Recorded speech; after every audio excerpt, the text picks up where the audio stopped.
და ბატონ გიორგი შენგამების ჩვენი გადაცემის საერთოდ ამოიწურა. აი ვინც თulis რომ თქვათ მისთვის არასამართლიანად გახორციელა, ვინც თulis რომ ნაკლები მიიღო, ან ვერ მიიღო და ასშენ არასწორად აუზომეს. რა უნდა ქნას? აი გავაკმადინო მაღწევა მოვიდნენ, გადავუმოწმეთ კიდევ ერთხელ და გავატარ. კიდევ აი რა ბერკეტი ექნება სხვა გასაჩივრების, ან დამატებითი სიებით უნდა შედგეს, ხო შეიძლება რომ ეს პროცესი უსასრულოდ გაგრძელდეს. რაში ხედავთ თქვენ აი ამ თქვათ ცირე ხარვეზებზე რაც იქნება იმის გამოსავალს.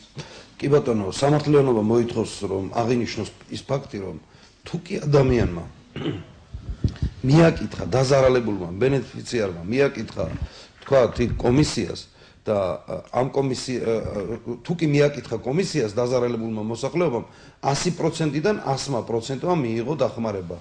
ეს მათ, რომლებიც იყვნენ სტიქიის ზონაში შესულები.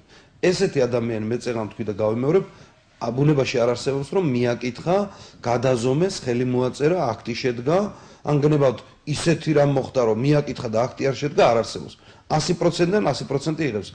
ეხლა არის ცალკეული შემთხვევები, მაგალითად შეიძლება ვთქვათ, გასაგები იყოს ის რომ მოქალაქე ვთქვათ, სტიქიის დროს წავიდა, ან იმის შემდეგ წავიდა, ვთქვათ, საქართველოში არ იყო, ან რაღაც ავადმყოფობა იყო, ან კიდევ რაღაც სხვა პრობლემა ჰქონდა და აქ არ იყო და ვერ მიაკითხა, შეიძლება ეს რაღაც გარკვეულწილად იყოს გამართლებული თქვათ და ცენტრალურმა ხელისუფლებამ ამ შემთხვევაში რეგიონული განვითარების და ინფრასტრუქტურის სამინისტრომ ცალკე გამოყოს კიდე კომისიები ამასთან დაკავშირებით და შეადგინოს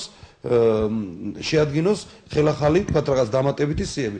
ისე მე თუ მკითხავს ადამიანი, მე ჩემი პასუხი ძალიან მარტივია, თუ კი დაზარალდი, თუ კი ხარ დაზარალებული, თუ კი არ ვიცი გაგინადგურდა ვენახი, ადგილი, სახნავი, სათესი და არ ვიცი მეტი საქმე რა გაქვს ადექი და მიაკითხე იმ კომისიას და თუ კომისიისგან იქნები უკმაყოფილო, შემდეგ უკვე ზემდგომი ორგანოები არსებობს, იგივე გამგეობა ვთქვათ და უფრო ზევით რეგიონული განვითარების და ინფრასტრუქტურის. გასაგებია, მაგრამ მე მათყობინები რომ კვლავ აქვს მოსახლეობას კითხვა